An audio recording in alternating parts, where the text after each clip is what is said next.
Coming at you from Scratchin Wolf Studio, it's time again to rage across the internet, your very favorite Werewolf the Apocalypse podcast. As always, I'm your host, Porter. To my left, we got Danny Tyson in the studio. Hey, everybody. And Another empty chair.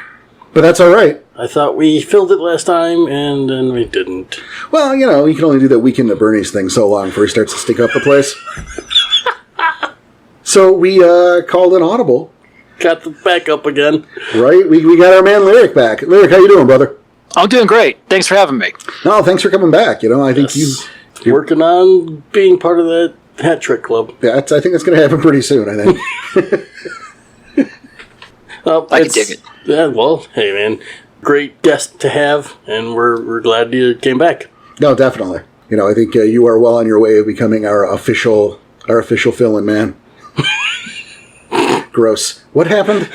Oh boy. Oh boy. Oh, off to a good start. Yeah, always is.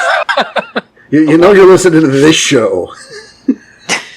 It's the place you want to be, everybody. We're glad you're here. Yes.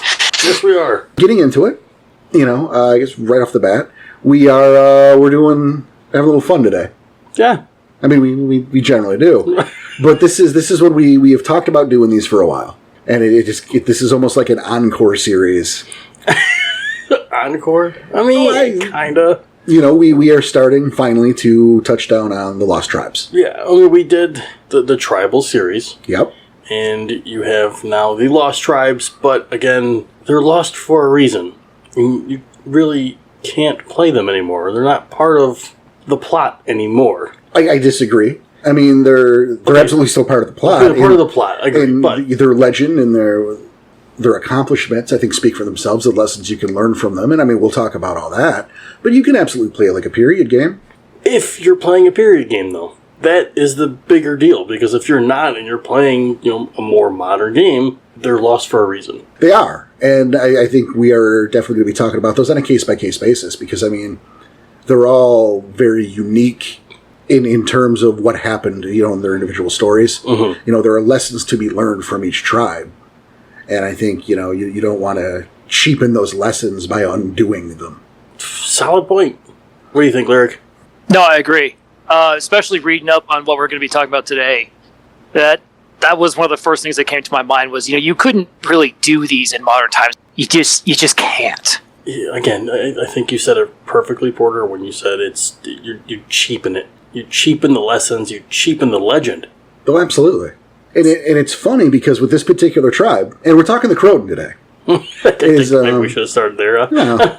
If they didn't read the title by now. Well, who knows what idiot thing we put up on that title. Fair. Turtle soup.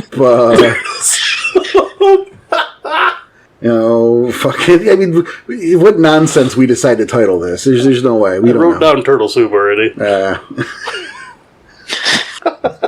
You're hearing Uncle Phil say it right now, aren't you? Yeah, I know you too well, buddy. But no, we're talking to Croatan. Go ahead. I was trying to think of something witty, but I couldn't think of anything. Sometimes you just can't get that bad off your shoulders. But we're going to have a shell of a time. That's the important thing. Oh, you son of a bitch! It's low-hanging fruit every time. It's good. I'm happy about it. Oh, boy. Okay. All right. Croatan. We actually, our most recent chronicle, Yes. Shadows and Tall Trees, that dealt with some of the legacy of the Croatan. Yeah. Again, shouldn't have said it the way I did, but yeah, they were still part of the plot. They weren't part of the game, though. No, I get what you're saying, yeah. Characters themselves, or even NPCs. Right. The Croatan still don't exist. The tribe is gone. Yes. No, I'm curious to hear this, or is this something I'm going to have to wait for the post-mortem to hear? I think we'll probably talk about it a little bit, because it's, like 2 chronicles out? Yeah. Or at least a chronicle and a half. No, it's probably a couple more than that. I mean, it's our most recent game that just happened, or finished. Right. And I think we're about 4 or 5 chronicles in already, so... It's going to be a while. It'll be a while, so we'll do some mentioning of it. Yeah, but it's going to be at least another year and a half before we get to those in the postmortems. As far as the postmortems, you won't hear the entire story until it won't be for a while. Yeah, we'll talk a little bit about it, but yeah, it won't be So I got a lot of content to look forward to then on that. Yeah. Oh yeah, there's a ton of content coming. And those postmortems, of course, that's a Patreon reward. Tier 2. That's right. They've got the 3 tiers. The first tier being you are eligible. I mean, we have our monthly movie night hangout. Yep. That it's Patreon only. And then you'll have access to at least my PlayStation and Steam. Yeah, and we're doing some gaming. Yep. I don't want to volunteer Danny's, but I'm assuming Danny's too. I'll be there when I can. How about that? All right. You should probably throw your hat in the ring too. Yeah, okay, fine. We'll have it there for me too. Yeah. Oh no, lyrics on your friends list. You're mad about it. I thought about throwing my name in there, but we'll see. We'll see. But so there you go. You get access to us for for video game and hangout purposes. Tier 2, you get those postmortems, which is that deep dive into the games that Tom and Danny have played under me as a storyteller. And then the top tier, you join the NPC of the Month Club, where you get a personal write-up, or a write-up of one of my personal NPCs. You have a lot, so... Yeah, we've got a ways to go with that, too. Now, you're not getting every single one of them, because some of them are just throwaway characters, or just a handful, just to fill in. But there's some serious, fleshed-out characters here. Thank you. They're real people. As close to real people as possible. Well, it's, again, we ring the bell here. That say good enough is not good enough, and that's important, is to make your NPCs just as real as possible for better immersion. In case in point, the one for July, we had the kinfolk Ted Collins. Yep. Lyric, do you get those? I don't remember. Do I get the what? No, I do not. Oh, well, NPC of the month? Well, fucking hop to, man. Yeah, what are you waiting for? I am tier 2. What are you waiting for? Yeah. Shit, hop to. Anyway. Those with Patreon, that's a great way to help support us, help keep the lights on, help, new equipment, and then, hey, maybe someday soon we can, get paid. That'd be neat. I mean, maybe, but... It's a hope. It's not a reality right now. But there are other ways to help without throwing money. Exactly. Word of mouth, giving us those likes, those reviews, they're a massive deal. It's such a big deal. We don't know why they're a big deal, but they're a big deal. And we appreciate the feedback at the very least. The 5 stars helps circulate those reviews and helps get us around to other people. Yeah. Tell your friends, have them tell their friends, people who are even interested. This is a great place to send them. We'd love to have them join the Discord. There's plenty of... there's always conversations going in the Discord. Conversation, speculation, story time. Games are running constantly. Yep. Point of fact, we also have Wednesday nights. Oh, Wednesday nights, which are so much fun. Right, because we have not done a good enough job with this. I got to do better. One of our Discord members, Hayes, has put together a game night every Wednesday. Now, this isn't Werewolf. No. We have Werewolf games that run out of the Discord. Right. But this is a weekly... hangout. Yeah. Stuff like You Don't Know Jax or the Murder Trivia Man thing. Yeah. And I don't know the names of any of these games. But they're I fun show up, but I play them. I don't know what they're called. Stuff like Quiplash and, just stuff to have fun, let your hair down, hang out, get to know your fellow Discord members. Just non-committal, show up if you can. Yeah, but it's a lot of fun. It's a lot of good times, a lot of good laughs. And we should have been pushing this for a little while now. Yeah, so shame on us. We're doing it now, though. Yeah, and that's 8 p.m. 8 p.m. Eastern every Wednesday night. There you go. Yep. that's pretty much business. Yeah, I'd like to add that in, though. Yeah, no. There you go. So Patreon reviews, likes, 5 stars. Tell your friends. Share the love. Yep. That's what it's all about. We love this game. We love talking about it. We love hanging out with you guys. Share that love. We can get people that maybe didn't know the game to fall in love with it. People who liked the game to fall in love. It's what we're about here. Yep. It's like a violent murder shapeshifter Woodstock. Okay. Peace, love, and frenzy, I guess. I don't know how this... You should have called the Chelagaya book that, man. the three heads of the triad there. Yeah, that's right. Peace, love, and frenzy. There we go. Nice. Hacky Sacks and Machine Guns, the Chelagaya story. Well done. Well done. I want to do that. Right? Larry's going to do that. He's got a new story written. Right hand next path. We're over here. Right. But that's that. As we can, I think we move on to the Croatan. Yeah. So, of course, there are, the 3 lost tribes. And we're beginning with the Croatan. I chose them first because, to me, they're the least interesting. I agree with you. Like, I'm not talking shit on them. No, that doesn't mean they're not cool, and they don't have a cool story to go to, but I think the other 2 have a cooler story. And that's kind of where I sit with it, too. Lyric? I don't know why I feel this way. Like, I couldn't explain it, but I feel like I enjoy the Croatan more than the other 2. Well, they each one has its own different story, and the way that they are lost actually kind of varies dramatically. Like, it's a lesson in life, I would say, for the world. There's also something I noticed looking into them, is each one of these lost tribes seems to be like an exemplar of some aspect of werewolf culture. Like, I was reading Croatan's song and I was like, these guys are just like the bastion of this one aspect of werewolf. To like the holding your ground kind of element.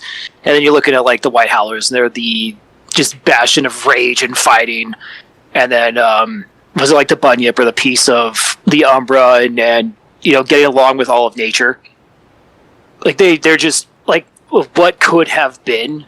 I mean, no, he's right. It's life lessons there. No, I mean, I definitely agree. I think I agree slightly differently, which is a weird sentence, but hey. Yeah, that was kind of rambly. But it made a lot of sense. But definitely. And I mean, I don't want to get ahead of us right now. I want to get ahead of ourselves. Because I just want to point out, because we have people who maybe don't know. So I want to start with that. Start with a little background. With our training wheels. Is that, as the Croatan we're considered the middle brother of the 3 Pure Ones tribes. The Wendigo, the Ectenon, and the Croatan. And they were the level heads. That's what I was going to say. The level-headed ones. They were kind of them to balance out the other 2. Yeah, like they chilled these guys out. They helped, it was, I kind of looked at them as the Cyclops. I know what you're of saying. The Pure Ones tribe. Because Cyclops is not a cool enough character. Right, like he's just kind of dull. Oh, I thought you were referencing like the Grecian monster. No, like Cyclops is the X-Men character. I mean, no, I got it. Everyone knows who he is. And everyone... And he's the leader, and that's cool. Yeah, but, like, he can't... He's kind of vanilla. he's not only is he vanilla, he can't stand on his own. Well, and see, I don't know. I don't want to go there necessarily with the Croatan. But, okay, fine. just kind of being the middle ground... Holding everything else together. Yeah, the Croatan were your baseline. And that's why I think, to me, it was part of it, why they're my least favorite of the 3. And again, I'm not talking shit on them. But, like, for me, like, the Dreamtime, I'm more interested in that whole angle and when, like, that rabbit hole. Okay. And then I love the Picts. The Picts are just cool. That's just me. So, I see what you're saying, yeah. Yeah, it's not personal. It's just me. But, But, again, we're gonna have the different life lessons for the other 2 as well. Yeah, and we'll get to those on the day. But, yeah, the Croatan, of course, sacrificed themselves to seal the Eater of Souls, and that's something we will talk about, because I got some shit on that, man. But now that we got that basic done, right, is the Croatan are long gone. and why they're gone, the whole tribe sacrificed themselves to stop the apocalypse. Basically, is how that would have broken down. But that's or at this point, prolong it. That's the cereal box description. So let's talk about the Croatan. Sure. Lyric, you want to take the lead? You want to head off? We can make Danny do it. It's up to you. Yeah, let's have Danny go first. Danny, you're the man. See, I didn't get far because you Lyric got you went into Croatan song, correct? Yeah, not as much as I would have liked to. Life happens, but yeah, trust me, we all know that one. And Porter, you went into. Well, I went down the rabbit hole of past lives. Because I knew you were going to focus 20. Right. Which is really why I think is the best you start first, because it's I starter info. Starter info, and I know so very little on Croatan other than what we've played in the game. Mm-hmm. And obviously we're playing the game and we're learning there, but I mean, that's me personally and probably Tom too. But like I don't have the kind of information and knowledge like you guys do who are constantly reading these books. So I'm learning it for the first time. Right. So W20, it wasn't a whole lot there, though. It was kind of what we just said. It was It's pretty always much it. funny. It has it's got the same information in there as it does for the other tribes, though. Like each, when you go through the earlier section of the book, was like around page 70 or so, where you have the breakdown of the tribes. It gives them about the same spread. Like the full 2 pages, and it seems general, but it's a good abbreviation of what's in Croatan Song. Yeah, but like you just said, though, it's the abbreviation. It's the short version. Yeah. So how to start with these guys? Well, I guess we start with the totem, which was turtle. Okay, Right. let's start there. Like the kind of like the level-headed, like down-to-earth turtle. Yeah, not of the ninja variety, of the holding the world tree on his back style. Nice, Thank you. nice. And like as you're saying it, I can see it out. Yeah, that's pretty cool. I was actually surprised to see that turtle is elements of Earth. Like they manifested earthquakes to break down human civilization through the use of turtle. Hmm. Yeah, that wouldn't have been my go-to, but I know it didn't say specifically the brood, but I know there's turtles was associated with the earth burrowers. Yeah, I'm assuming in the spirit brood, which was also like mole or prairie dog would be included in that. I personally, I like the idea of, I hate to bring the reference in, but I don't, is Avatar: The Last Airbender. How they kind of combine animals through that world, but the badger moles. I haven't seen enough of it to know what the hell you're talking about. That is a shame. That's another thing you need to fix. It's a very good series. But what's interesting is, like, I kind of got that vibe from reading Croatan Song. Because it talks about how they would they use their powers with turtle and the earth to, I guess, dig tunnels, like move the earth. See? Like earthbenders. Fine. I'm just saying it's a good show and you would enjoy it. Okay. I got a list of shit. I mean, I've seen a few. Just like I said, not enough to go on. And clearly, it's not enough, because if it were enough, you'd have been like, oh yeah, I binged that shit. That was awesome. That's how you know. Got other shit to binge, man. I know, get to work. But I mean, you mentioned that there are other totems that were revered by the Croatan, which include like Thunderbird, the Corn Maiden, and Trout. And I mean, these are... Trout's an interesting one. It is, but I mean, these aren't totems that are new. I mean, they're not spirits that are new. I mean, they've been... We've heard about them from the Ectena. We've heard about them from the Wendigo. I mean, those spirits went somewhere. Okay. Now, those spirits didn't really fuck off when Turtle fucked off, did he? No. The Corn Woman was actually a pretty interesting spirit. She's a daughter of both the Weaver and Gaia. How does that happen? I refuse to make that joke. She, because she comes from South America, right, or Mesoamerica. There's a whole migration storyline with all of this. But the people from Mesoamerica and South America were migrating north, and they brought corn with them to teach the kinfolk, but not to teach them, but that's just part of what they had. Diffusion of cultural, and the corn, the advent of corn changed the kinfolk's lifeways from hunter-gathering to being more sedentary. And so when they ran into the spirit, it's because they went to the Umbra to see just what kind of spirit was empowering corn that would change their entire worldview. Huh. And so that's how they ran to her. Like I think the Weaver element comes from just ordering human life around agriculture. Like, it gives them more of a structure. It definitely does. I'm seeing it as he's saying it, so yeah, cool. Well, now, the thing about the Croatan, and I mean, this is true for not all of the Lost Tribes, because this isn't true for all the Lost Tribes. Just the Croatan, then? No, it's true for the Bunyip, too. Okay, so 2 of the 3. Yeah, is that there isn't a lot of information out there. Okay. There's Is it done on purpose, though? It is. So, the information there is vague, but not vague enough, or... Well, we talk about, we have before, about the idea that the Lost Tribes were not meant to be played. Right. We talked about that era of White Wolf, the original days, where it's like, you can do whatever you want, but don't do this shit. Yeah, I remember. Yeah. And bringing back the Lost Tribes was on that dangerous don't list. So they never gave you the information to do it. Okay. And that started to change at the end of the run. And I think, and I don't know this. Can't prove it. No, this is purely irresponsible speculation. But you can admit it's irresponsible. Yeah, I easily can admit it's irresponsible speculation. Is that as the line was coming to an end, they let up on it on that stance because, fuck it, it's the end. Sure. You know, it's not quite a let the baby have its bottle, but it's well, we're not going to be doing any more books anyway, so we might as well. It's fine. So it's more content for us to go on. Right. It's we're done with this, what do we care? I think is probably the... And what you got there is in that there were the book Croatan Song, which, again, Lyric went through for his research. And I know, Danny, you hit 20, and I hit Past Lives, which is, the other book they put near the end of the run that gave more info on those lost tribes, gifts, some rites, some fetishes. And I know there's more of them in Croatan Song, but they exist in both of those books. And then, obviously, with Werewolf 20, they changed their philosophy. And so you have the White Howler tribe book that is a thing, but it's only the White Howler tribe book. No. So there's way more info on the White Howlers than there is anyone else. Now, okay, we'll discuss that on the White Howler episode, that can wait for the day. There's a reason for that. Yeah, okay.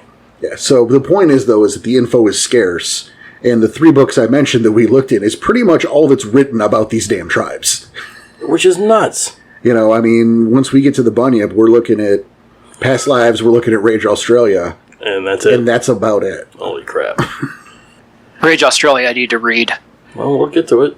Yeah, maybe you'll be here for it. Yeah. Well, it's got one of the coolest pieces of art I think I've ever seen in Werewolf. It's that Black Spiral Dancer holding that Bunyip skull. Okay. I haven't seen that one. Okay, yeah. Oh, it looks super rad. All right, well, I'm hoping it's not fan art. I'm thinking of actually official art, but it looks super cool. I think I know you're the one you're talking about. It's been a while since I opened the book, but I'll show it. I know the book is right there, so we'll probably open it up as soon as we're done here. Yeah, we'll flip through it after the show's over. So the thing with Croatan Song is that rather than being a tribe book, like you would want it to be, if you wanted to, the title's kind of misleading. It's a period piece book.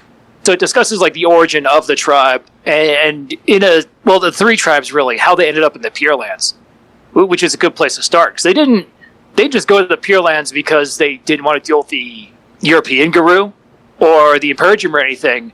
I think it was Croatan. I can't recall correctly, but had a vision of this grandmother, a beautiful grandmother who was crying, and they approach her to see what's going on.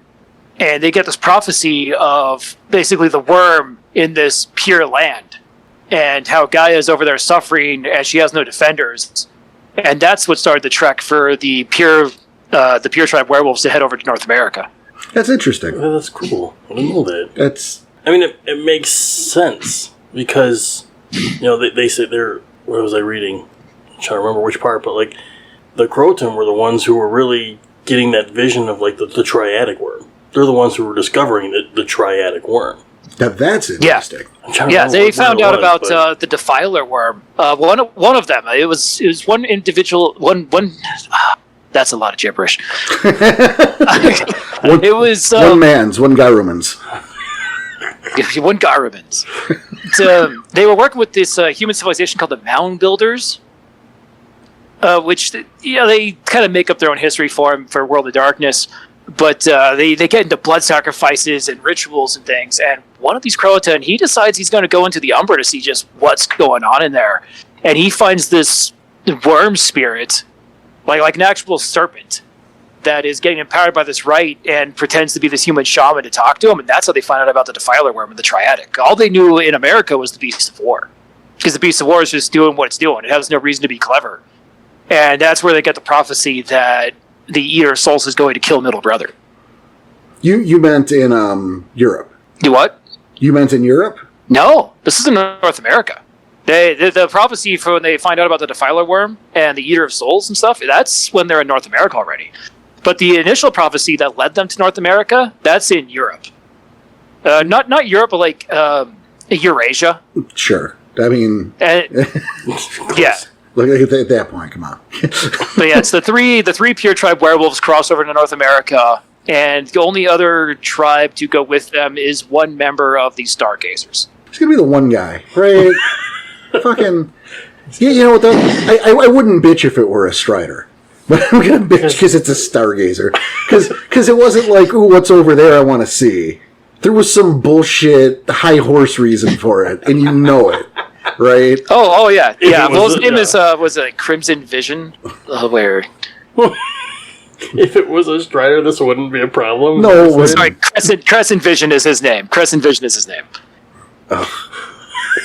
No, if it were a Strider, they'd just been like, well, I want to know what's over there too, man. It would make sense. Hey, I gotta leave here anyway. There's Right, being followed. Right? This is fucking the cast of The Conjuring's behind me. Let's hit the bearing straight. Let's do it. Okay. But no, it's got to be a Stargazer. All right. Cast of Of course it is. Sitting on his high horse. Just like it's the Stargazer that follows Zigzag into the labyrinth. I can't hear you. I can't hear you when you're talking about a book I don't acknowledge. I was like, are you seriously not hearing me, or are you blanking that out? Yeah, that's why I did that second sentence. Oh, Jesus. No, Joe. We make jokes. Now, here's something I'm curious about. That is the timeline of all that. Is I wonder, did the Croatan go first, and then the Octena, and then the Wendigo? And I ask because, and this isn't a Wendigo show, but we talked about in the Wendigo show that, a pretty significant fucking event happened on that travel through the Bering Strait, which changed the Wendigo tribe forever. The War Tears? No, It's definitely not that. No, the transition from them following Sasquatch to Wendigo. Oh, geez. Okay. Pretty safe bet they weren't still called the Wendigo when they followed Sasquatch. We can't prove it. Right. But I think Sasquatch would be no wonder Sasquatch left. Okay. You don't even know my name? Fuck it, I'm out of here. But so, I wonder how that timeline gels. Again, it's not the Wendigo show. Right. But it seems a little curious that would go on if they were all traveling together. I could almost see it as in... I don't know. It's hard. I mean, we're just talking here. I mean, and there's going to be a lot of just talking because there's not a whole lot of info. So not that much info. It's speculation. Yep, and I think it's also a good. I probably should have done it earlier, but it's worth repeating. And I mean, we said it we said in the Wendigo one. I'm not sure if we did it with Octena. Is that we're not discussing anything real world related? No, this is the fictional tribe of fictional werewolves of a fictional tribe in the fictional werewolf game. And any similarities between any real world tribes or nations or civilizations are purely coincidental and none of our business. None of our business. We're not here to talk about that. And not gonna. Yeah. So I suspect, because I mean obviously there are real world tribes tied to the various. I mean, they get their information from somewhere. Right, but I'm just. There you go, guys. Put a hat on it. We're not doing it. Moving on. Yeah, because Croat. That's enough. We're good. But yeah, I'm curious about the timing on that. Do you have any insight or any thoughts on that, Lyric? I do. So the three tribes, they set off around the same time. It's during this time of travel that Wendigo or Sasquatch turns into Wendigo. Allegedly. The final battle to reach the new lands was apparently so painful that it froze his heart. Allegedly. Allegedly. Well, according to Croatan song, it's the same spirit who underwent a transformation. And there's a version of that in the Wendigo book that says it's the same spirit who, like so many Pokemon, evolved into something different. But there are other legends, too. I was going to say there's the other legend of them finding Wendigo. It's shrouded in speculation. And I only bring that up because I think the alternative is far more interesting. And you can tell because I just did a Pokemon analogy. What if it was always Wendigo and there was never a Sasquatch? Well, I mean, that's entirely possible. Again, you're speculating, but go on. That's just what we're doing. Yeah. Lyric, tell me what is. He's like, look, man, I just posed the question, all right? It's my second day. I don't have a what if. I don't suppose it changes too much. I guess the Wendigo are just always angry. See, I love that idea, and I talked about it before, and I don't care. If I recall correctly, let's take a step back. The gist of the version that was in the Wendigo book was that they're crossing the Bering Strait, and it's cold and shitty and sucks, and that doesn't surprise anybody. And Sasquatch's favorite child died. And so Sasquatch had a moment and became Wendigo. Had a moment, that's what we're calling it? That's what we're going to call it. There was a weather-based kerfuffle, and Sasquatch evolves and uses the Frost Stone and becomes Wendigo. Frost Stone? Now, that again, this is the super Cliff's Notes, the gist of it, right? So it doesn't say like what it was that made it happen. Just that the final battle of traversing to the new world was such that it broke them. I don't know if they're referencing like Crescent Vision's death or not. See, and I don't know because I don't know who Crescent Fresh is until you brought it up. He's that fantasy stargazer. No, I know that now, but I didn't know that 10 minutes ago. Or probably 20, because we talk a lot. All right, so getting back with the migration. So the three tribes, they agreed to set off to North America with this one stargazer in tow. And they made him go through trials to prove that he was worth coming with them, because let's not pretend like the Pure tribes aren't exclusionists. And what are you talking about? So they get to North America and they find the open wildlands. They find wolf kinfolk, or not even kinfolk, but just wolves that are stronger and hardier than they are in Europe. They find humans that are more trusting. Like these are humans who suffer from a lessened delirium. Like I think it goes up 4 steps on the mechanical chart to controlled fear. I think is the minimum that the kinfolk of the Pure tribes have, at least until the Europeans show up, the worm comers. But they travel to America. They find these unspoiled lands. The worms' minions, the majority of the minions are still in the south. They haven't made their way up north yet. And they decide they're going to set up a cairn. They're going to send a moon bridge back over to, I guess it's Asia actually, Russia. Modern day Russia, right? Sure. And send a moon bridge back over and bring the rest of the tribe with them, right? And so they open this moon bridge, send their delegation off. Wait. The delegation doesn't return, and they end up having to go and give them backup because this crow spirit lets them know that they're fighting a massive battle, and that the worm is there. And that's where Crescent Vision Sacrifice comes in. Is he's the one, because he got special powers from Luna to see the pathways that other werewolves cannot see. It was part of his trial. Like he had to be able to prove that he could find the way to North America without the aid of spirits. Without like talking to spirits, and Luna was like, I'm going to give you special eyes, and where it twinkles you're going to see it's not quite like that, but you get the idea. So they're back on this moon bridge. They're looking for their missing comrades, and you hear the sounds of battle, and there's a fight going on and blood being shed, but they can't see them, and it's Crescent Vision who sees this shimmer and realizes that it's a mirror of silver that was put up by a Bane, and so he decides to throw his whole body into it. The thing shatters and kills him. Like he takes these grievous wounds from this broken silver mirror, but the rest of the Pure tribes are able to go in there and clean things up. And I'm thinking it's this battle, like this sacrifice, that is what froze Wendigo's heart, because it doesn't, like I said, it doesn't explicitly say what did it, but this is the final battle before they get over. And then once they end up back in North America, they decide to seal off the cairn and block off the rest of Eurasia from the Pure lands, just to keep the worm from coming from that direction as well. So like hold on. Porter's got some yeah. questions here. Yeah, Porter's got his hand raised. This is allegedly all taking place while they're crossing the Bering Strait? So they do some back and forth. Like they come over, they meet their new kinfolk, disperse a little bit, and then come back. And they send like a delegation over, build their cairn, and they're waiting for word from them. And it's quite some time before they come back. How many hundreds of years are we fucking talking about here? They do not say. I hate to tell history, you. it could be 20 years, it could be 200 years. I mean, the Bering Strait wasn't like a mile and a half long.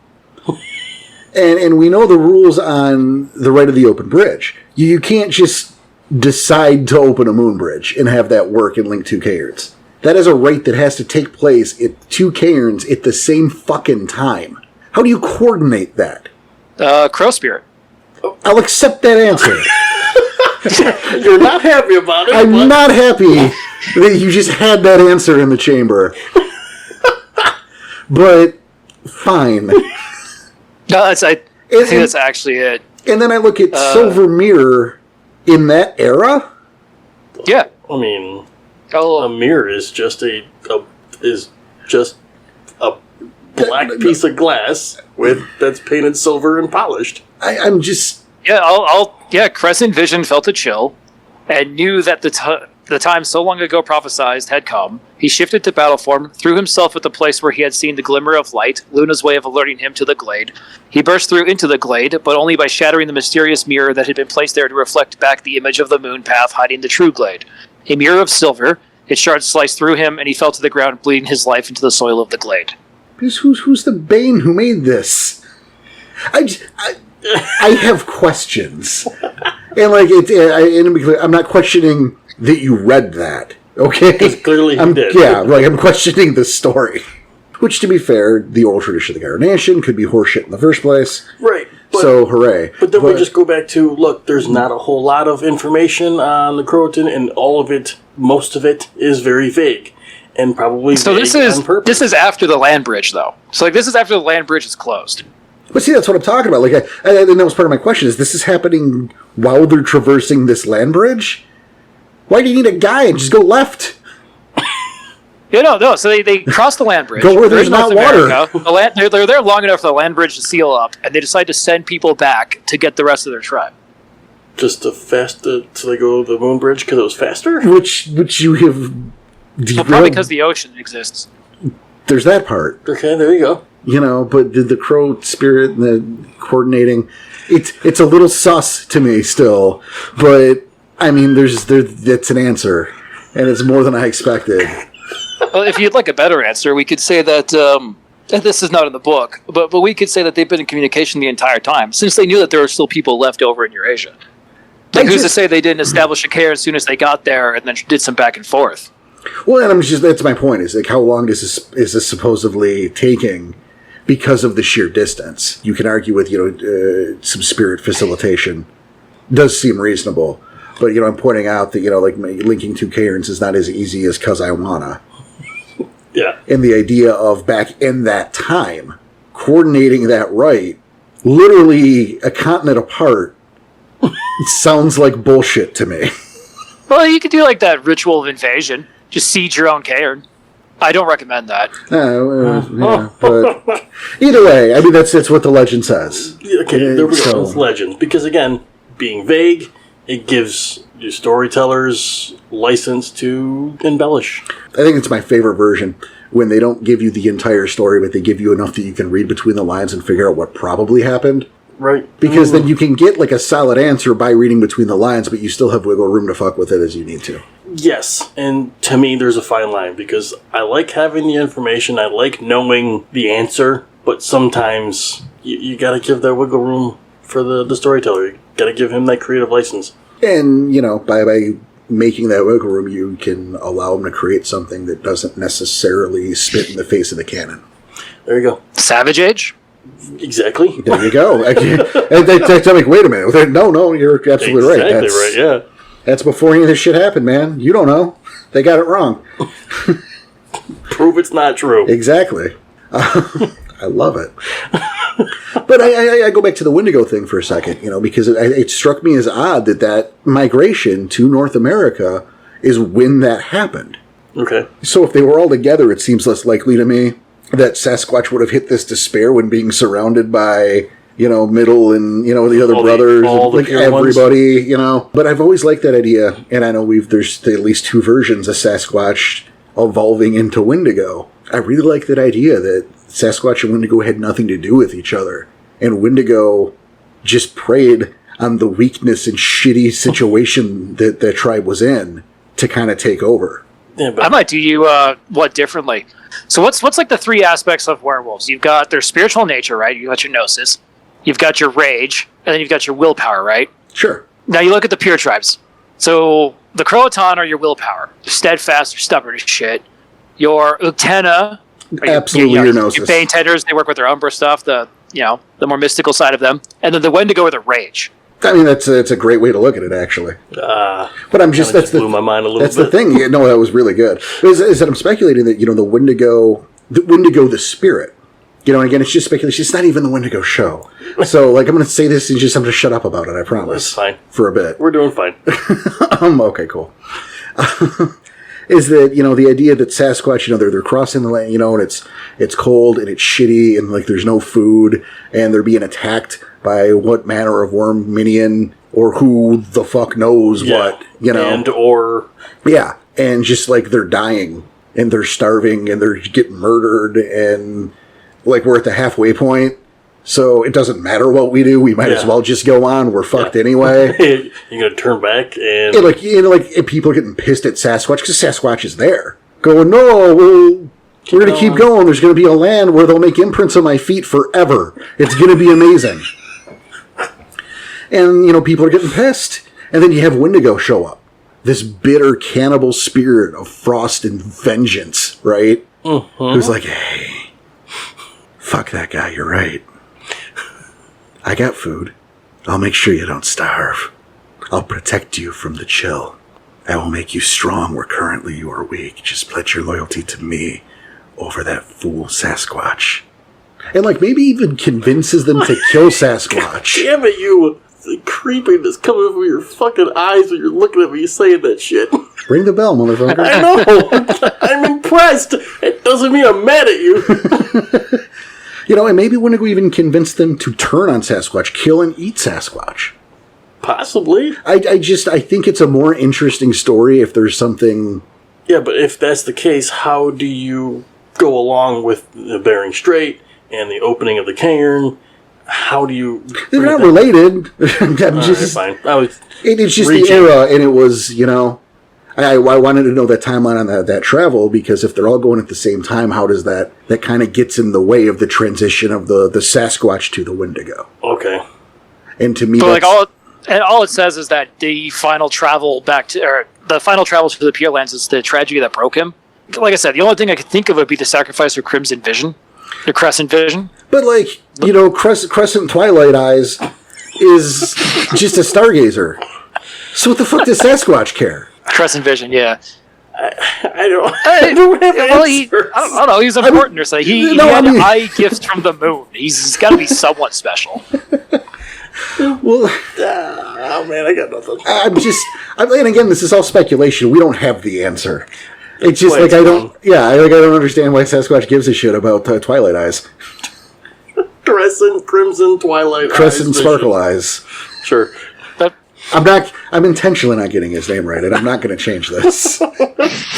Because he's not a Croatan or a pure one. He doesn't even belong there. He's just some fucking stargazer who meddled. He's not even the decency to be a silent strider.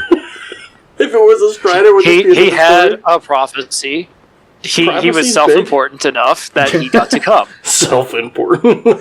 But, not so important that he didn't have to keep proving himself, and that's kind of funny to me. That I'm down with. All right. Yeah. Yeah, he had thought deeply on all the dreams that all the Guru had received from Gaia, and had sought the wisdom of his tribe's totem Chimera, who reigned over dreams. And from this mysterious being, he received a vision where a land of plenty awaited him, but the vision warned that his journey would cost him his life. So he knew that going in, then. Which is noble.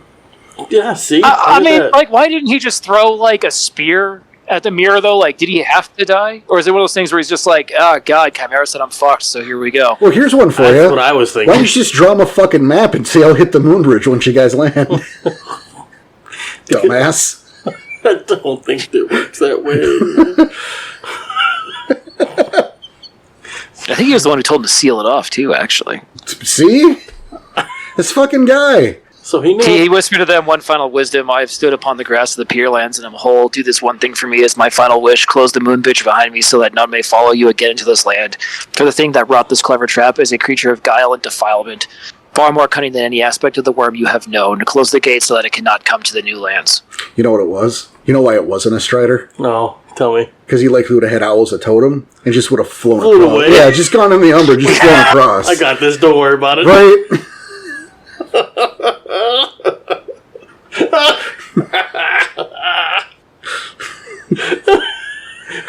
Never follow a stargazer, ladies and gentlemen. You heard it here first. Every story needs a self-important stargazer. Disagreed.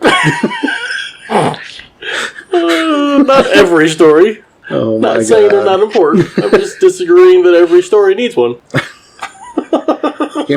I don't know why the stargazers are taking such a beating today. I don't even dislike the stargazers. I was gonna say I like the stargazers. Yeah. I'm just.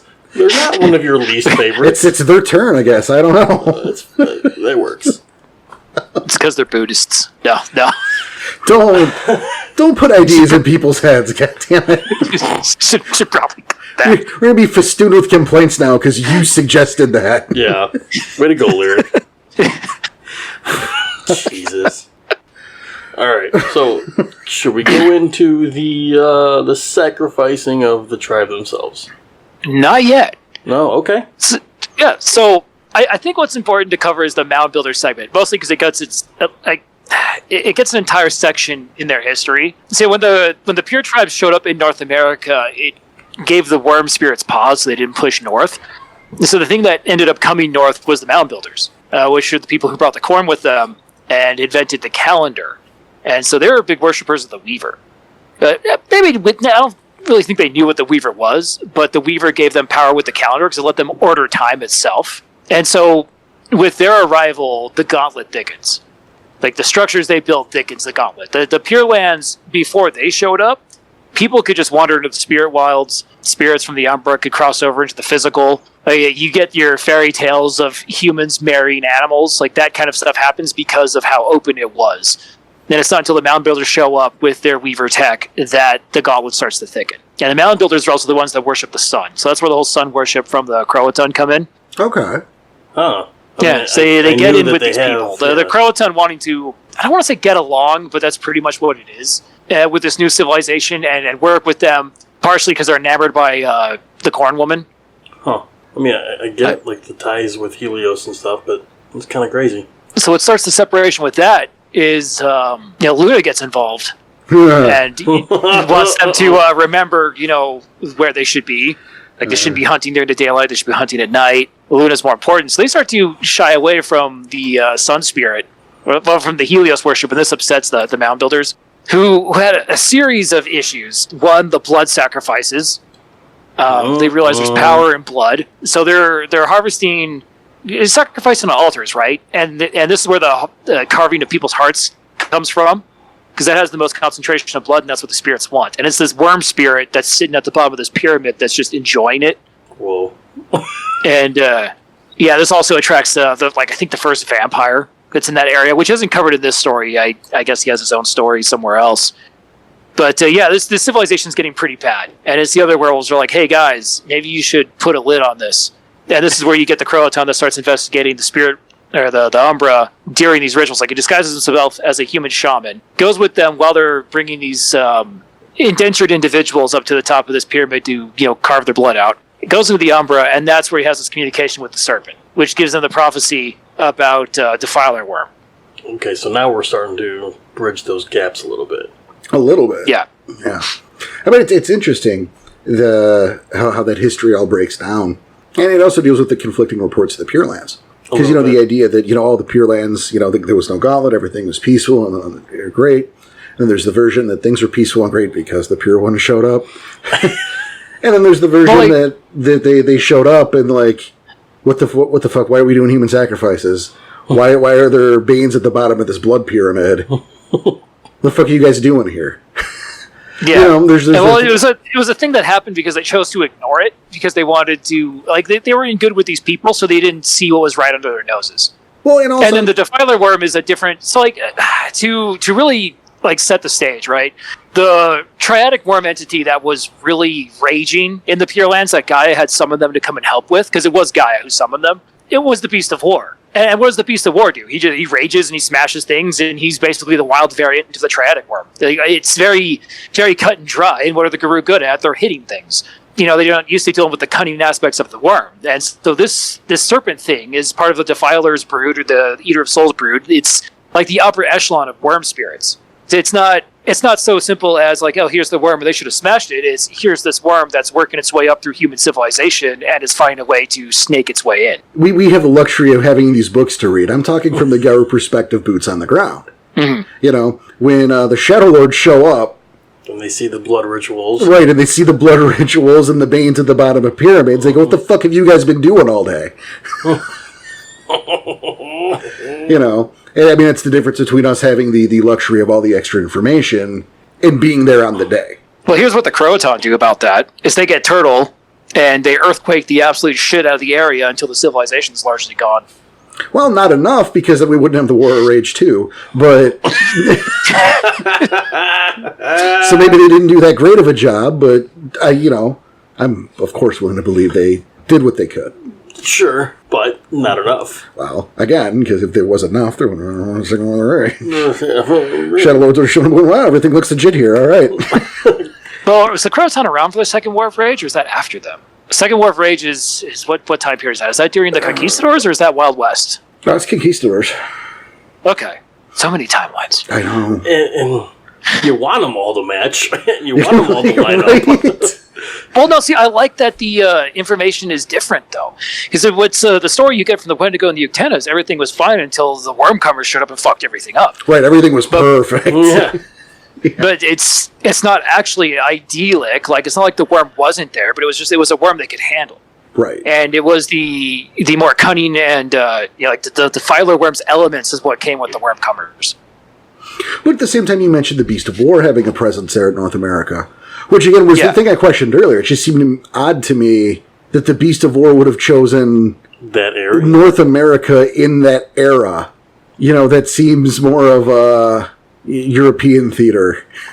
Would be more the Beast of War style at that time. just because of the amount of influence there. Well, you know, I mean, we weren't there. Right. That's why it's speculation. There weren't a whole fuck of a lot of going on.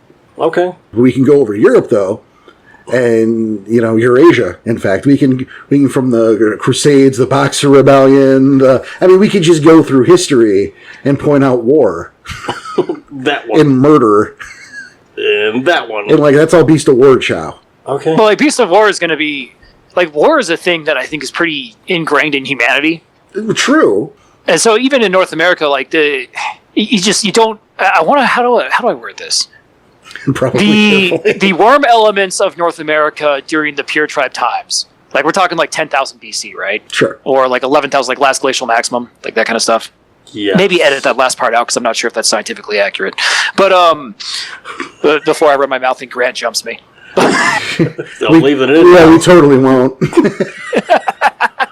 But this is a time period where humans are still largely hunter-gatherer. They haven't really set up agriculture. Corn woman's not necessarily a thing in that area, and so they're still fighting for resources. You still have tribal conflicts.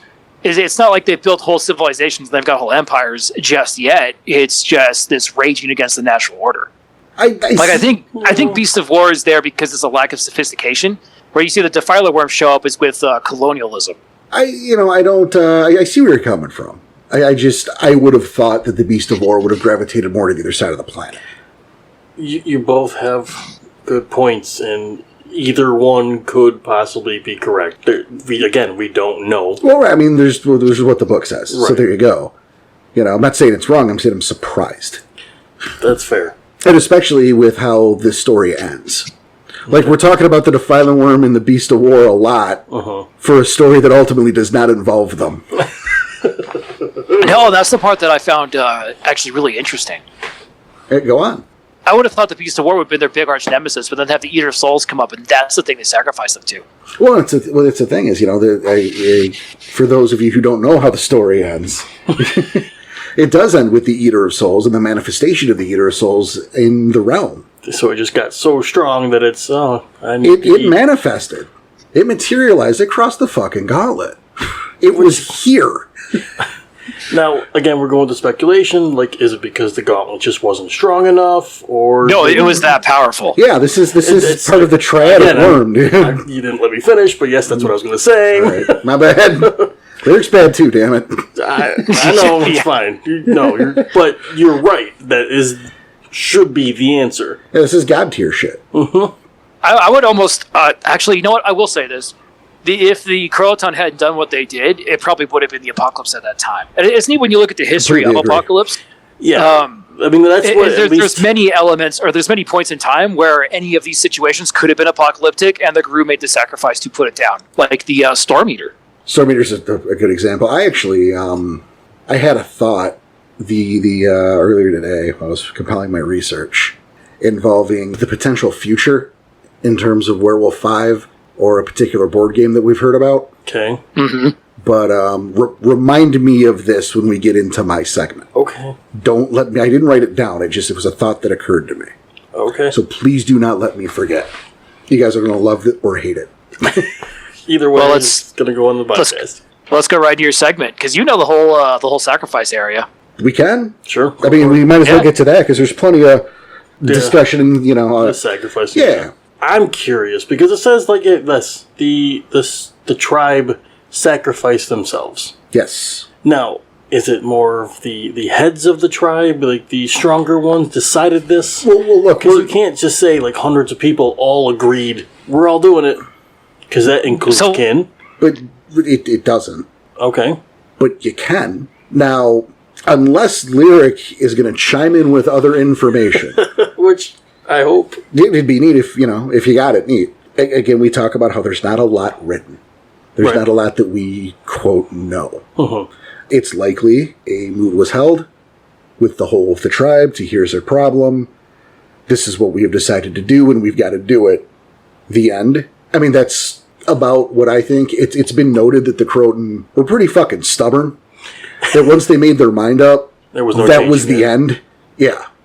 So, if that's the case, that's going to take some serious convincing to just sacrifice an entire tribe to do this. This is what we need to do. Oh, the head of the triadic worm is in Cleveland.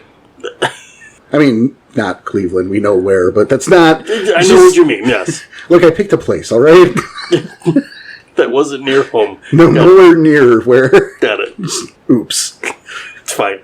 Geography's hard, man. I know. No, nowhere near Roanoke County.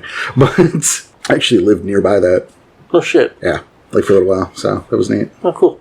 Anyway, not the point. It actually makes it worse that I picked Cleveland. I was going to say, if you were there, who's the dumbass now? All right. Anyway. I'll take the hit on that one, shit. Hey, any chance I get. Right? Don't blame you. So, I would imagine that, yeah, I mean, that's that meeting. Like, this is where we are. Past Life, the Past Life book. It's a chronicle. It's a book game. It's a book game, which is weird. Yeah, which wasn't what I thought it was going to be when I bought it back in the day. Oh, I bet you were pretty bummed out about I was a little pissed. Because I don't generally like those. Like, I'll make up my own game, thank you. Is that like Shattered Dreams? It's like Shattered Dreams. It's like the Valkenburg Foundation, Rage Across New York. Yeah. You don't have to write. We've done it for you. I get it. No, I don't like them. There's ideas to pull from them, for sure. Yeah. I don't like... Yeah. It's a personal preference. It's fine. You want to run it, that's no shame. But if I recall correctly, on the day when it was being advertised back then, in mention... That's what it was going to be. Maybe that's why you were a little bummed out. Well, that is why I was a little bummed out. I expected a book detailing ancestor spirits and, those lost tribes. And, I expected something very different. But in that book... It still can give you some information, right? It gives you some. It goes to 3 very specific points in history. And it happens to be the Fall of the Howlers, the War of Tears. Oh, of course. Okay. And the battle against the Eater of Souls. Oh, so the moment in time. Yes. Wow. Okay. You're there on the day. Shit. Which is pretty fucking cool. Yeah. So the thing is I have information, but then there's what I have and what I don't have. And what, you can speculate? You can speculate on anything. I don't know how that meeting went. I know that the decision was made. I know how it went down. Okay. I've even got a description of the Eater of Souls. Oh, they do a description in... They do a description of the Eater of Souls. And then they mention that it can manifest however the fuck it wants to. But they give you a description of the Eater of Souls. So you can change the shit if you want. It's totally fine. Okay. Now, is the description they're giving, who is it coming from the eyes of? I mean, it's not in character. It's information. Oh, okay. Bummer. It's this huge, hideous, terrifying thing. It's this tremendous bulk of purplish black flesh that oozes with separations. It doesn't have eyes. Only tremendous grinding teeth that shift position in its jawless, amorphous gums, like an unending rock slide. That's a direct quote. Holy shit. It's not, like what you'd expect. This is this bloated monstrosity. It's muscular. It's like this, like the stomach. It tracks like the stomach of a starving man. Like even as another truckload of matter is pulverized and swallowed. What the hell? Materialized veins crawl in its bulk, taking to the air whenever it spasms to dislodge them. It thrashes across the ground one way or another, catching up whatever comes closest and devouring it. I mean, that's just one. Yeah, I mean, I took some quotes here because there's some neat shit. Yeah. You know, I mean, and it touches down on the ritual proper. Okay, so the ritual they performed to banish Yes. Eater of Souls. Got it. Yeah. It involves wave after wave of Garu, right? Like, they're all singing this particular song. This, like, dirge of glory. And, like, group by group, they attack the Eater of Souls. Huh. Like, I mean, just picture this bulwark of Garu, just in waves, and, like, 5 at a time. These 5 are singing this song and rushing the thing, and they get devoured. And then the next 5 pick up the song right where it was left off, and fight till they're devoured, and so on and so forth until fucking nothing is left. Jesus Christ. Holy shit. That's so noble? I don't know. It's the Guru way. I mean, it definitely is. And it's absolutely noble. Sacrificing themselves to the last to save everything. That's what it's all about. Because this would have been the apocalypse. Hands down. I mean, there are several... There have been a lot of points, maybe, Yeah. but I don't think any time has ever come closer. In fact, I will say it's never been closer. This is the closest it's been. We've never had another aspect of the Triadic Worm just fucking show up, right? Okay, yeah. I mean, it kind of puts the pin in it, right? Pretty fucking close. It wins the crown. Devour Murder God was here. Devour Murder God. Okay, got it. But they do beat it. They do beat it. It's a hell of a ritual, though. Oh, it definitely is. You know, they talk about how the Croatan who don't sing still remain close, waiting their turn. Like, it really is next. Fuck. A few of them are performing some sort of ritual. All right, and it's led by a powerful Krynos, blood-smeared glyphs across his coat. And it mentions specifically here, right, is that anyone who pays attention, right, can recognize this rite. It's one empowered by sacrificing an entire tribe, but it's like a more powerful kind of variant version of the rite of undying pursuit, is what this rite is. You know, in each Croatan, they surrender. That's what they're doing. They're surrendering themselves to the Eater of Souls, who at that point devours their body twice, both in body and spirit. Now, the rite itself. That's so weird. Yeah, I went to go cross-reference the rite. So they even give you the name of the rite. Well, they said it's a rite of the undying pursuit. You did say that. I'm sorry. So I look it up, and so first thing I do is I go to 20. It's not in 20. Right, of course. Of course not. I go, well, maybe the Uctena. I didn't get to the Uctena book. I go Croatan song. Did you see in Croatan song lyric? I haven't, but Because it's let's not in have a there. look. Oh, it's not in there. I went to a couple other books and then finally decided to look back at past lives That you were already in. that I started with.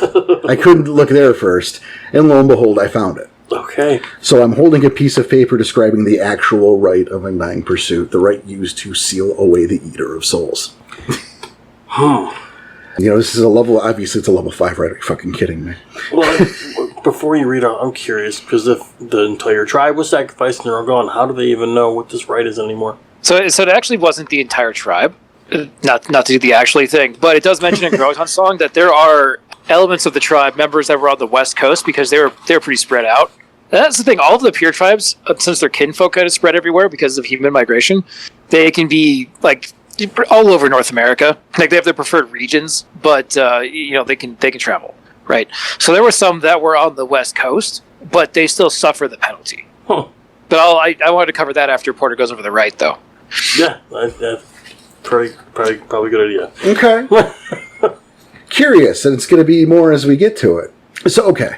The rite with flawed rite was known. I mean, I got exact words here. We don't need every single word here. It's about vanish from the world in modern times. It was designed as a last resort against particularly powerful enemies. A chance to hurl them into the Umbra and beset them with the spirits of Garu, condemning them to an eternal struggle.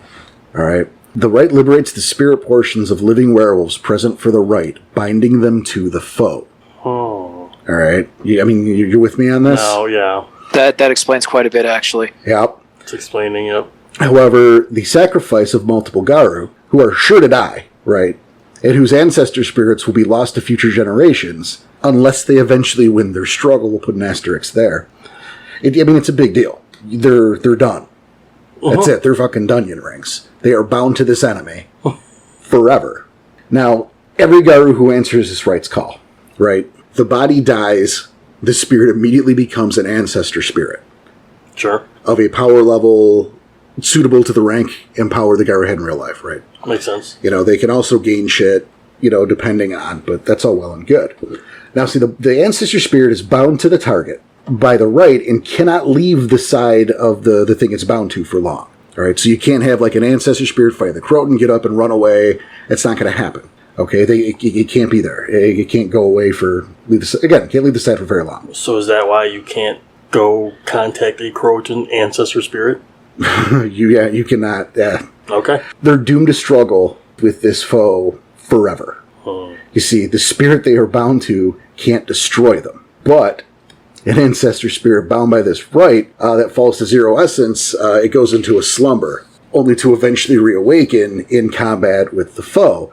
At the same time, the ancestor spirit can't harvest gnosis from the target, therefore can't permanently kill the target. So they're fighting. You follow this? I'm trying, yeah. You with it, Lyric? So the Eater of Souls can never remanifest because it's effectively stuck. It's effectively stuck. I mean, that's the theory. Because it can't kill the ancestor spirits. The ancestor spirits will, let's just say, respawn. But the ancestor spirits can't kill it. So they're foreverly locked in combat. So they're eternally bonded to each other by combat. Oh my god! So what special hell realm in the Umbra are they having this fight in? If they were just on the other side of the gauntlet on Roanoke, they would have been found. Right. It does not specify. I thought they went back to Melpheus. Well, when you kill. But this isn't what this did. So it didn't kill it, so there's no again, they can't kill it. Melpheus. Yeah, Jesus. I wonder if they're in the battleground. It's possible. It's possible they're in some pocket realm. So it doesn't tell us where they go, but it tells us that the Eater of Souls cannot kill these ancestor spirits. And the ancestor spirits can't kill right. If somehow it reduces the Eater of Souls in this case to zero essence, the ancestor spirit gets like a break.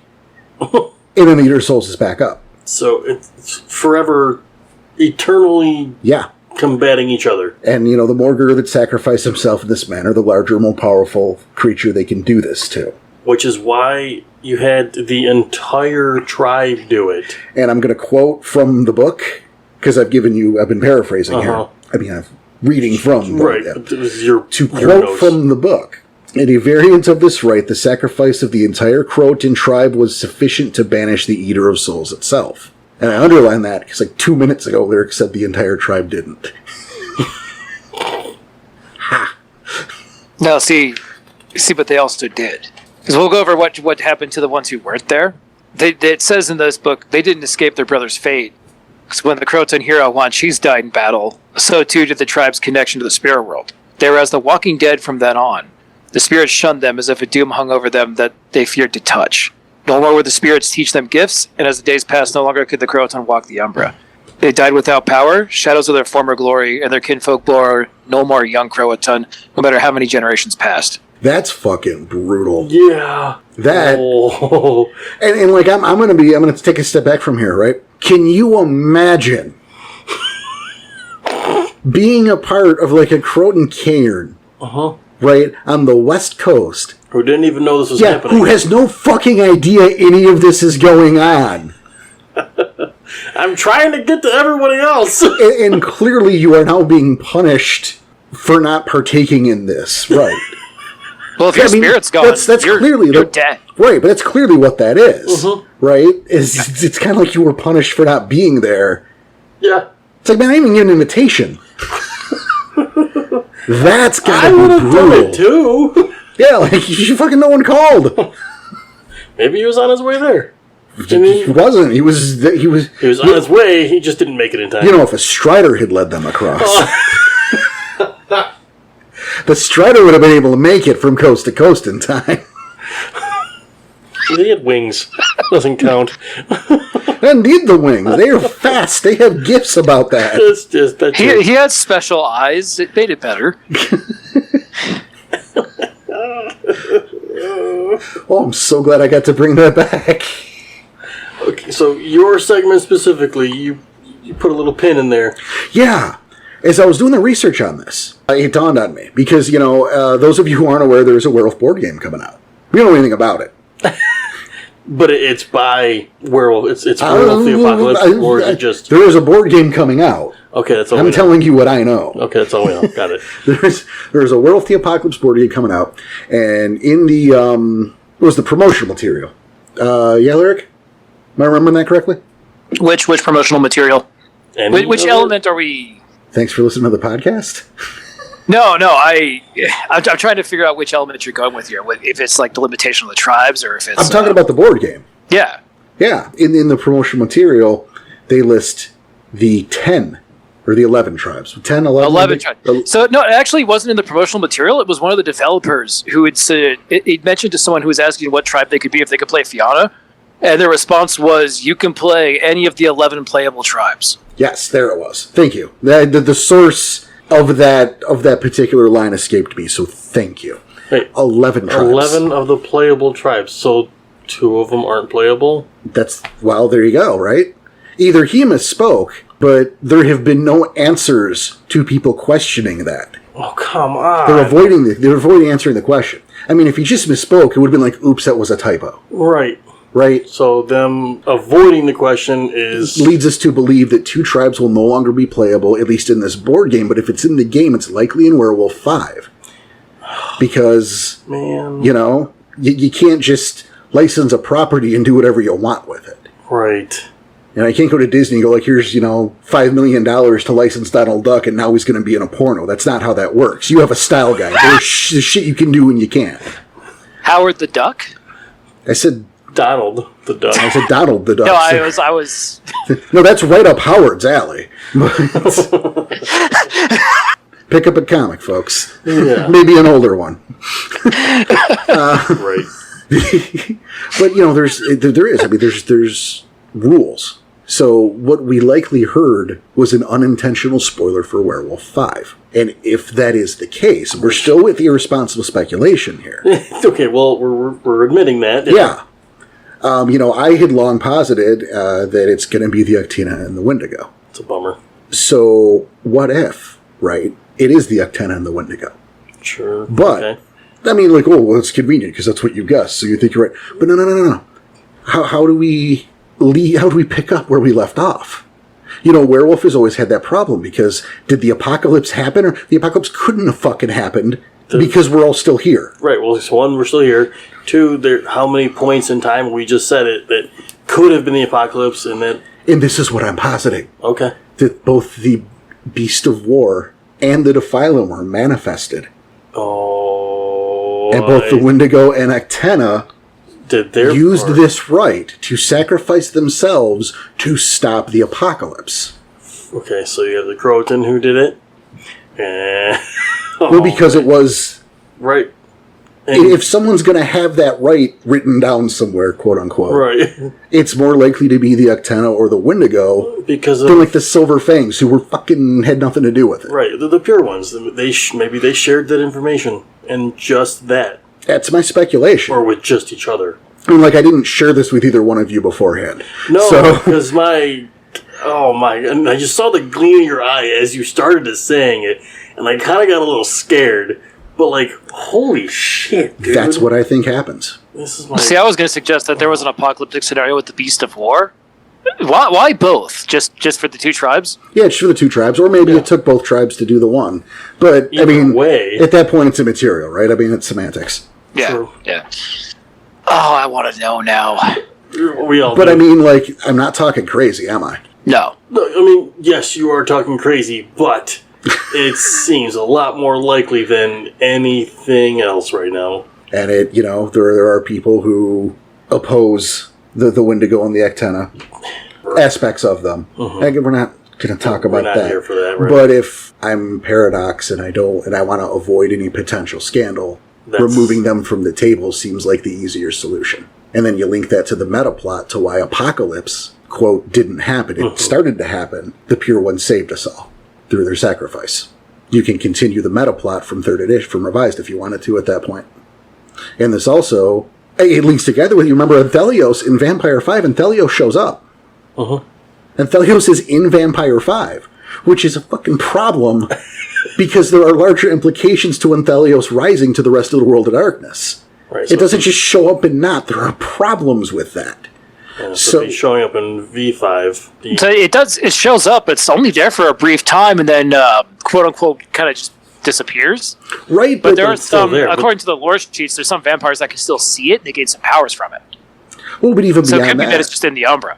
What's the thing is, it was in the Umbra long before it showed up to the realm where a regular vampire would be able to see it. Oh, so if it's in, oh my god, man, my head fucking hurts. Maybe I'm crazy here. Maybe I'm talking out of my ass. I think I just solved it.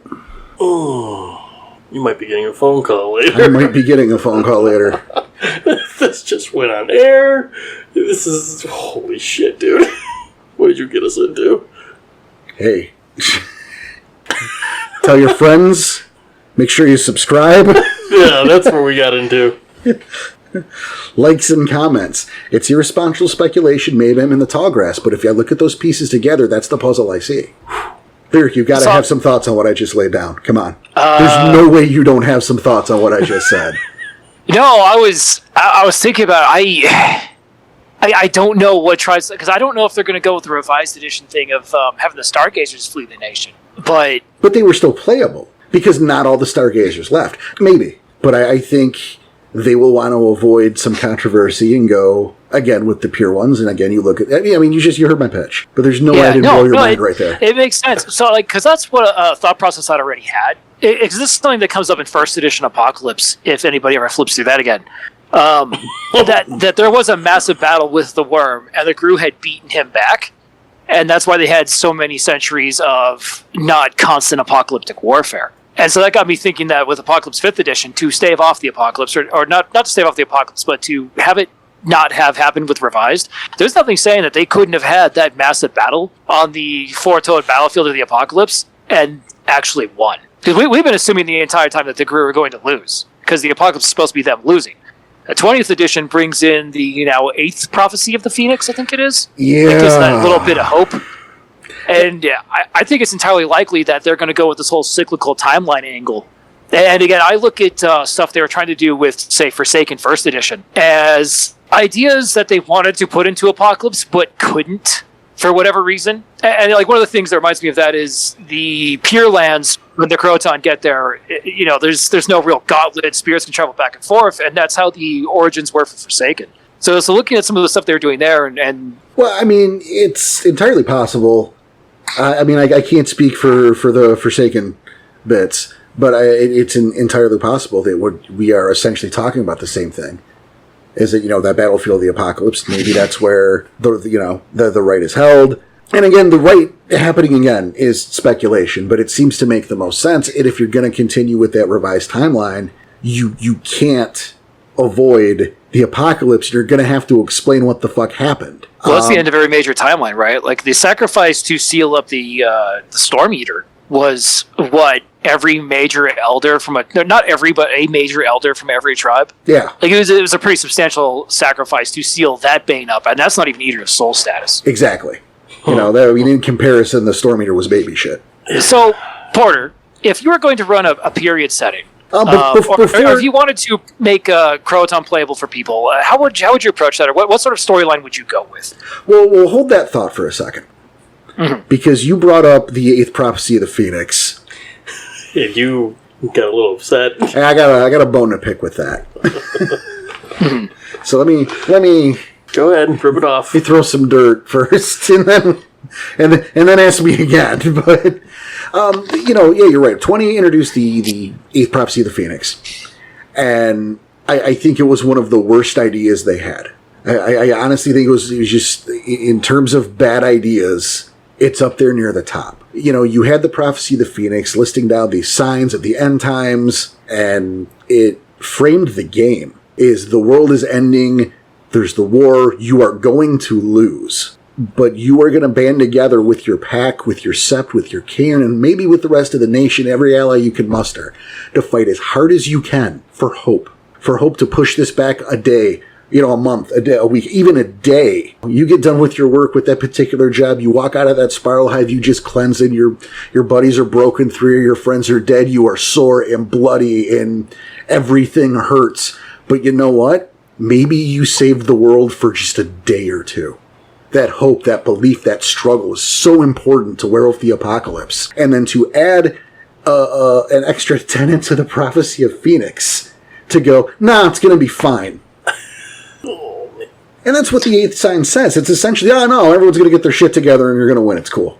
So where's the tension? What are you doing here then? Who cares? It doesn't matter. It's going to be fine in the end. We're not defying fate. Fate says we win.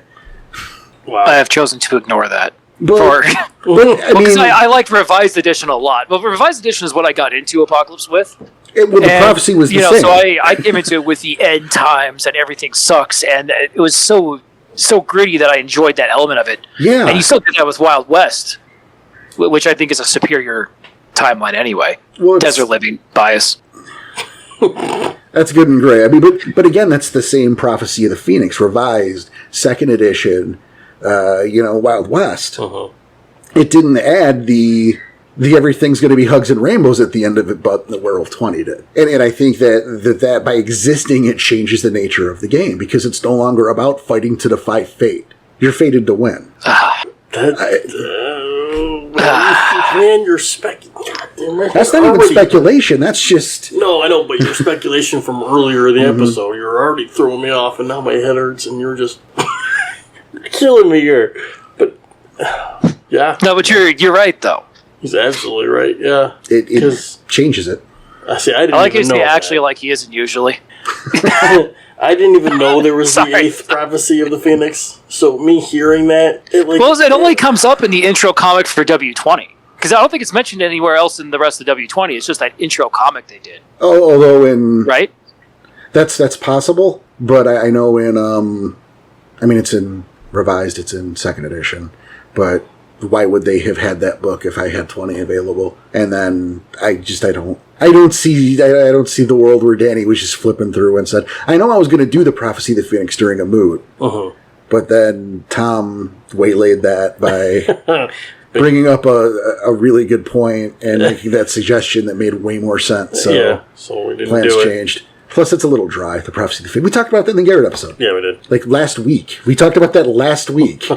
Probably. Yeah, I think that's when that airs. Or okay, because it hasn't aired yet. Right, but I think that's yeah. Okay. I was sitting here thinking, I was like, did I not pay attention to that? Did I miss something? It's either last week or the week before. So no, it's going to be the one that for you airs in the future, and for everyone people else, listening to this is going to be last week. We're pretty sure. It's either last week or the week before that. How about that? Either way, we just fucking talked about it. Yeah. We just but to go back to what I was talking about, period piece books, because the Croatan song is a source book for that time period. It's a source book for playing in the Middle Times. Yes. So I know you don't tend to do well. I guess you do a period piece since you play games in the 90s. Is that a period piece now? I guess technically it could count as a period piece. Sure. I guess technically that counts. It's not modern times. How about that? Well, I bet by the time W5 comes out, it'll be its own era, which is actually kind of neat to think about. That's true. But so what would you do as a storyline for that? Because I could think of a couple things. I would enjoy doing a couple sessions of the initial crossover. Well, I think making the journey to the new world would be pretty great. That's what I was thinking. Yeah, I think the idea of... there's a level where you have to play with the cannon here, but maybe being the tip of the spear on that. Well, so the canon itself is just so open. Right. So what you're doing is you're coming into a new world, right? The humans aren't afraid of you, or they're afraid of you, but they're afraid of you like they would because you're a 9-foot-tall wolf monster, right? But they're not running from you in terror. But here's these things you were called down by the planet herself in a vision, like you went into the Umbra, or like someone you knew.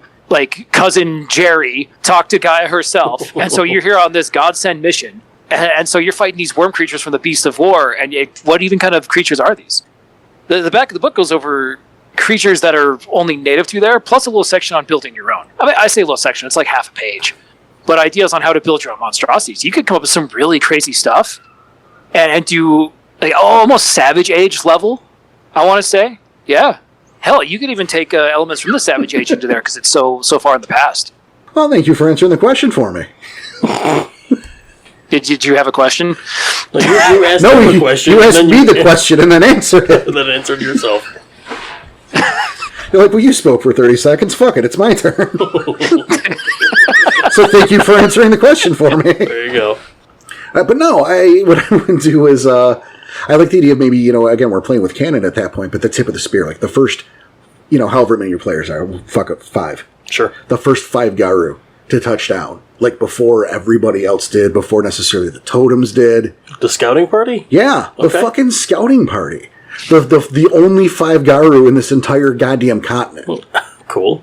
And now what? Because you have all the different tribes, the native inhabitants, you have the worm creatures, the spirits, everything is fucking forward. And what do you even do? You gotta clear the way for the rest of your... And what does that mean?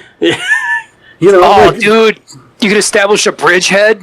Sure. Oh, have you looked bridgehead. into what opening a cairn requires? Well, I mean, first of all, Pathstone. Well, I mean, just that kind of fight, like that's a cairn-ending story arc, Right? There's really no end to what you could do with it, which is great.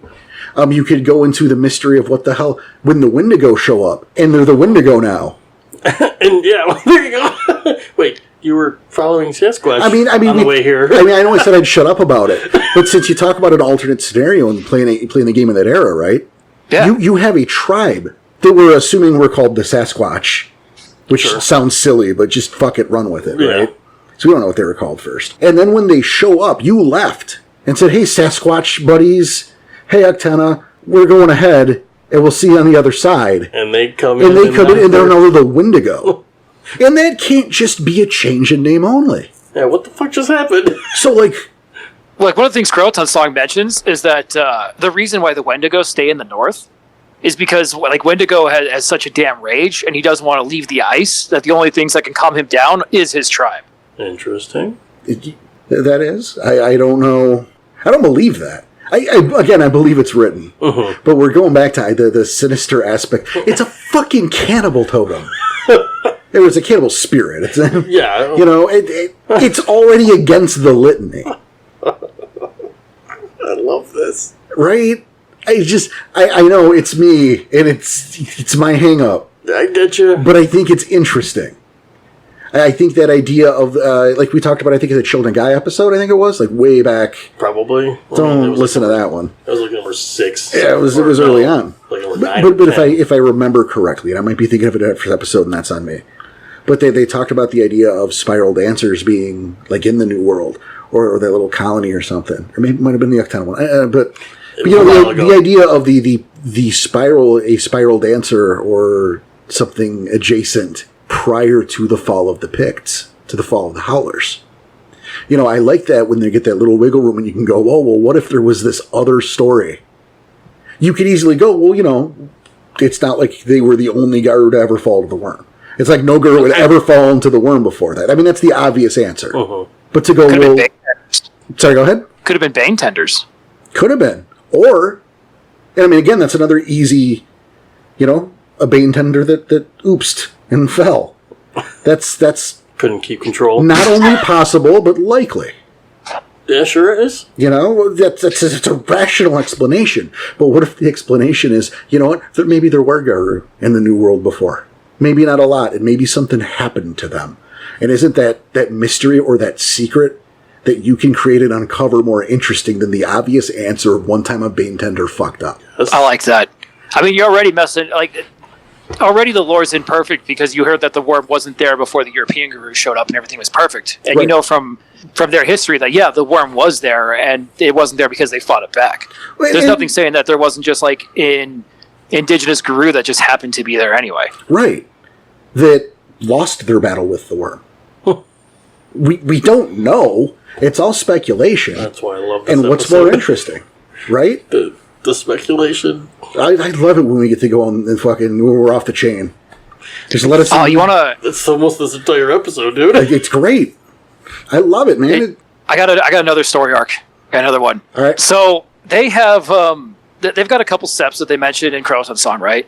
So one of them is the Sept of the Bad People. So underneath, Whoa. Is that the real name of it? Is that the what? The Sept of the Bad People? Bat. The Sept of the Bat. Oh, I'm sorry. Okay. I misheard you. So they've got this cairn in these caves, And the cave itself's totem is white bat. It's an aspect of bat. Like bats roosted in this cave. These Croatan worship bat. Mm-hmm.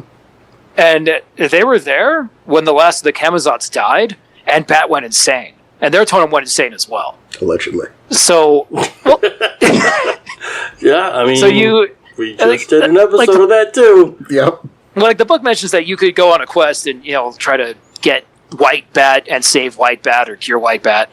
But how great would it be to have a story arc where your home Sept is the Sept of the bat people, right? And you're there one day and everything's fine. You've beaten back the worm minions of the day, or you're working with your kinfolk. Everything's fine and dandy. And then your totem starts to just go insane. No, that's super cool. I What love would that that idea. look like? Yeah, here's the thing. Mm-hmm. If I were going to do that, it wouldn't be my focus. It'd be like the subplot. Yeah. Because that's something you want to have happen gradually. Okay. Oh, yeah. To build suspense, to give it time to breathe. So what you want is that game to be about maybe a conflict with the Sept of the bad people. The totem of which that asshole who merges without looking. And and no blinker. yeah. You know who you are. You You son of a bitch. The lady who writes a check at the grocery store but waits, waits until the end and then starts writing the name of the place like she didn't know until just now. Right. Sept of the bad people. Yep. Yeah. That still happens. That's ridiculous. No, but I mean, my joke aside, the idea maybe a Sept conflict or, other stuff has to be going on and you have that in the background as a subplot brewing. And, so Bats just making some odd calls or maybe isn't answering when summoned immediately. Or is maybe that's teaching gifts. They're not working all the time. I was going to say maybe giving wrong information. Yeah, giving wrong information, giving odd advice, taking too much or too little gnosis. Little things that will slowly escalate. Oh, shit. Well, he said this is during War of Rage, too, right? Because this is when the Camazotz are falling. That's correct. So who's to say that they're not also dealing with, Fenrir breacher parties coming in? That's a really good point. Uh-huh. Because Or maybe we bring in those tribal conflicts in the air. That's beautiful. Like I said, I think the worthier part, though, is you want to keep that idea of the totem slowly going crazy and losing that Sept to that. That's something you want on the back burner. I can see it. Because then it's something that's happening over time and not something you're watching happen going, man, someone should do something about this. No, because you've got something else to take care of. And you didn't notice the slow transition.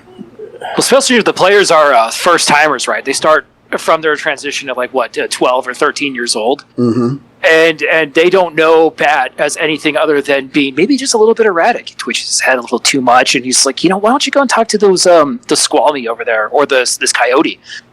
Because the Fair is still floating around. True. And maybe they don't hate the Groot just yet, but maybe it's giving them odd instructions with that puts them at odds with the Wormcomers.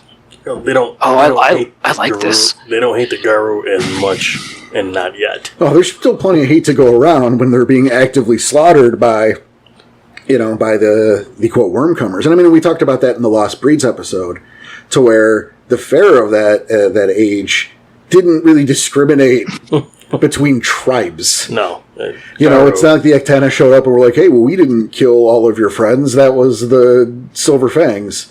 I mean, it was the Shadow Lords. It was the Shadow Lords. Get it right. Yeah. The Fair was like, what the fuck's a Shadow Lord? It was a Garu. You did this. Yeah. They don't know or care the difference. So, you're going to have those tensions too.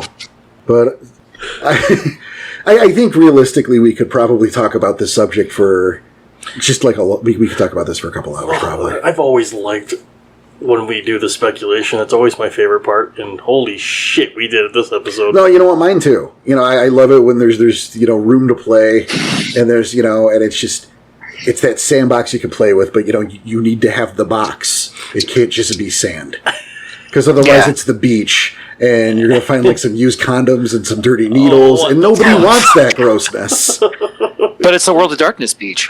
No, we want you know what we want is we want our green turtle sandbox. Oh, there we go. With the lid that comes on it Man. to keep neighborhood cats from pooping in there. Yeah. That's the sandbox I want to play in. 1991 just called. They still sell those. Don't fuck around. Oh, no shit. Okay, well, fuck. I like that Bat Sept story idea, though. I like that a lot. That would be super cool. Yeah, I'm going to detail the set of the bad people tonight. I can't wait. People who don't flush in public toilets. Oh, man. You can go on the for guy a at long the time. ATM who just... Can't remember his own PIN code. Right? The guy who sees the light turn green but just decides to wait for 30 seconds. Like no one's got anywhere to be.